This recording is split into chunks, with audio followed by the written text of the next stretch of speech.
Alrighty, so today I'm going to be asking you three questions, and they're in regards to the way that you perceive different identities. And so the first question is, which piece of mass media, like a news site, TV show, songs, has had the biggest influence on your perception of class? Well, I would definitely say the biggest influence on my perception of class would be the TV channels, just because they're more kind of apparent with what they're trying to talk about. Like you can see it on some books where they imply, you can see it on some books and some songs or some like where they symbolize that hey they're talking about class, but it's not very apparent like TV channels.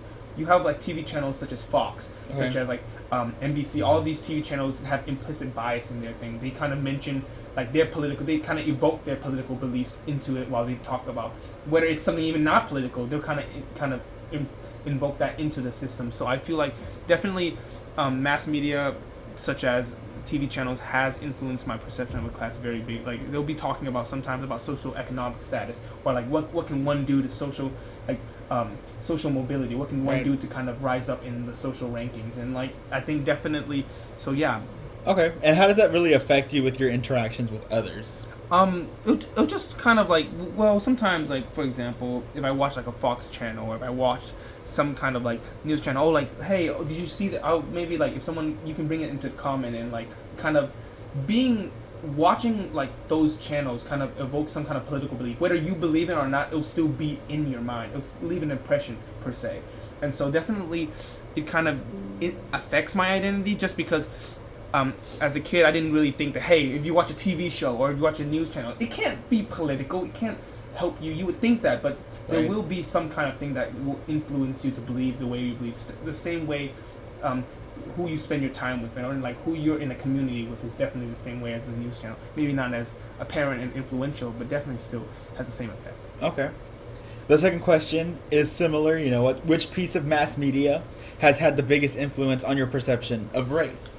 Oh, definitely, again, a TV channel, but I also would like to bring in mind that films do also influence my perception on race because, well, TV channels, I kind of explained on class, it's also the same thing with race as well. And you can see it on the news. Everyone can see it on the news, like NBC, Fox, ABC. You can see it, like, all around where they talk about race as a talk about what can we do to like make things more like our social economic status is equal. Like in college admissions, they talk about race a lot, and so definitely the mass in news channels does affect my perception in race. But one thing I also like to bring up is films as well. Right. There's this movie, a film back in the 1950s. I forgot what is it called, but it supported the KKK, and it was just because of its time era. It was the era and time. In the 1950s, people believed in white supremacy. They did not believe in civil rights, and so a lot of films during that time period will have the same impressions as what the general and popular beliefs of that time period. And so films now will have beliefs now where we try to create a better system, but like I was saying before, films does also influence my perception, just because if you go back to historical films, they'll have beliefs that I do not necessarily believe now that at the time was a general belief and consensus. Gotcha. And then for the third question, which piece of mass media has had the biggest influence on your perception of gender? Definitely, again, the biggest.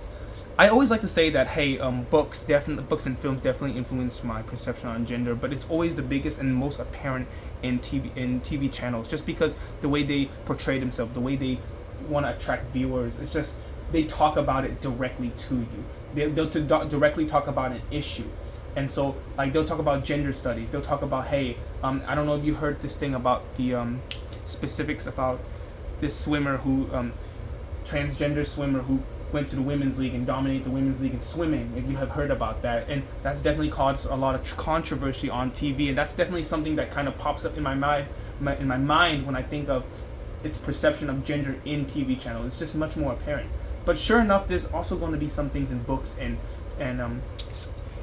what's it called, and TV as well, and movies and films, because it's just a little bit more of a symbolism aspect. Books don't necessarily directly talk about it, but it's implied. The symbolism is that, hey, this symbolizes something. So definitely that also influences my perception of gender. In like high school, when I read books such as The Scarlet Letter about women empowerment. Back in the old times, women were expected to be in like the kitchen. And you can see in films such as Don't Worry, Darling, where it's implied that a woman has to be in the kitchen. But now in today's society, there's more of women empowerment and support towards that. And so definitely books, films have a lot of perception of, in my mind, on the influence my mind on the perception of gender as well. Gotcha.